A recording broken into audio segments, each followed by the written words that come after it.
प्रिय छात्रों नमस्कार। दोस्तों आज की इस वीडियो में मैं आपको त्रिकोणमिति से संबंधित कुछ बेसिक चीजें बताऊंगा जो कि दोस्तों जानना बहुत ही जरूरी होता है, क्योंकि दोस्तों हम त्रिकोणमिति पढ़ रहे हैं तो त्रिकोणमिति से संबंधित कुछ जो चीजें होती हैं ज़्यादा इंपॉर्टेंट होती हैं, उसे बहुत जानना जरूरी होता है। तो दोस्तों हमारा पहला प्रश्न है कि त्रिकोणमिति क्या है, और दोस्तों दूसरा हमारा प्रश्न है त्रिकोणमिति का अर्थ क्या है, और तीसरा प्रश्न है दोस्तों प्राचीन काल में त्रिकोणमिति पर किन किन देशों ने कार्य किया, और चौथा प्रश्न है दोस्तों त्रिकोणमिति की खोज किसने की, और पांचवा प्रश्न है त्रिकोणमिति की उत्पत्ति क्यों की गई।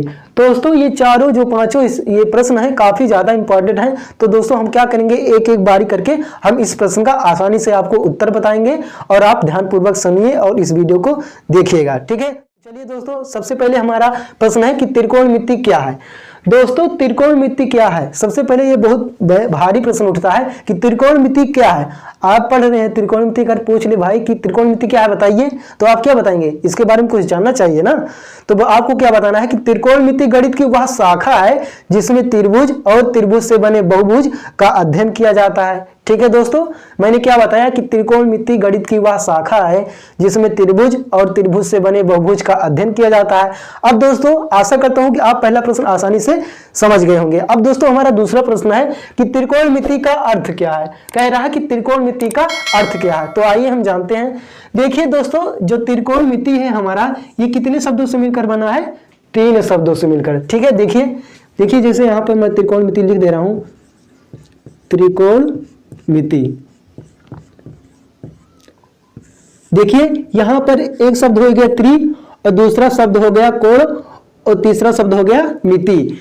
त्रिकोणमिति यानी 3 शब्दों से मिलकर बना है ना दोस्तों त्रिकोणमिति, तो त्रिकोणमिति। ठीक है दोस्तों, देखिए इसमें दोस्तों जो तीनों हमारा ये जो अर्थ है त्रिकोणमिति, इसका अलग अलग अर्थ होता है, तो वही हम जानेंगे त्रिकोणमिति का अर्थ क्या है। ठीक, तो दोस्तों त्रि का अर्थ है 3, ठीक 3, और कोण का अर्थ है कोण, और मिति का अर्थ है माप। ठीक है दोस्तों, माप। आपको क्या बताना है, अगर आपसे कोई पूछ ले कि त्रिकोणमिति का अर्थ क्या है, तो आपको क्या बताना है, त्रि का अर्थ है 3, और कोण का अर्थ है कोण, मिति का अर्थ है माप। यानी दोस्तों जहां पर 3 कोणों की माप कहा जाए वो क्या कहलाएगा, त्रिकोणमितीय अनुपात कहलाएगा। ठीक है दोस्तों, अब ये हमारा दूसरा प्रश्न खत्म हो गया। अब तीसरा प्रश्न हो गया दोस्तों, प्राचीन काल में त्रिकोणमिति पर किन किन देशों ने कार्य किया। कह रहा है कि प्राचीन काल में किन किन देशों ने कार्य किया, तो दोस्तों 2 देशों ने कार्य किया। आप ध्यानपूर्वक याद रखिएगा कि 2 देशों ने कार्य किया। पहला देश कौन था, पहला देश था दोस्तों मिस्र। ठीक, मिस्र था, ये इस प्रकार से आप लिख सकते हैं, मिस्र।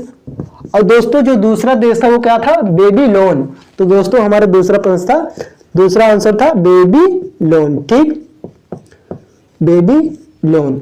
ये हमारा दूसरा प्रश्न हो गया, तीसरा प्रश्न, सॉरी दोस्तों। अब दोस्तों चौथा प्रश्न है त्रिकोणमिति की खोज किसने की।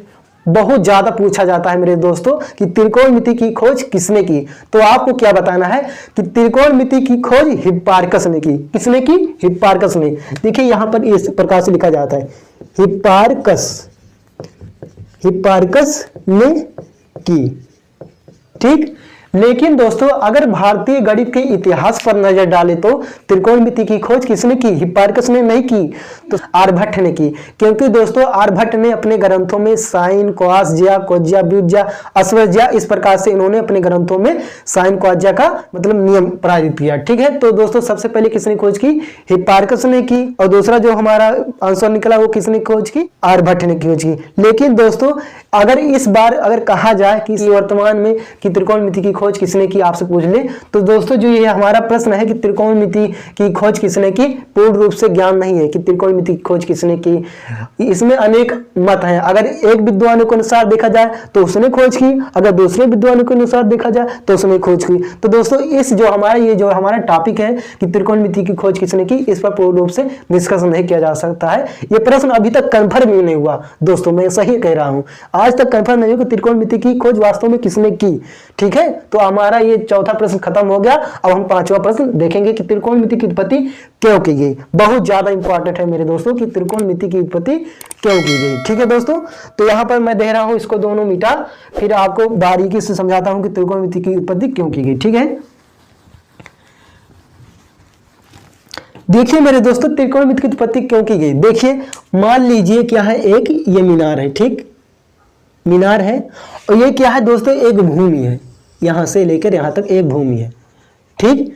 ये मीनार है दोस्तों, ये क्या है, भूमि है, और भूमि के ऊपर क्या है, मीनार है ना। अगर भाई ये जमीन है मान लीजिए, तो जमीन के ऊपर तो भाई रहेगा, मीनार जमीन के ऊपर तो खड़े होगा। तो ठीक वही प्रश्न मैं कह रहा हूं कि ये भूमि है और भूमि के ऊपर क्या है, मीनार है। और ये क्या है, जो मीनार का ये क्या है, ये पाद बिंदु है, ठीक।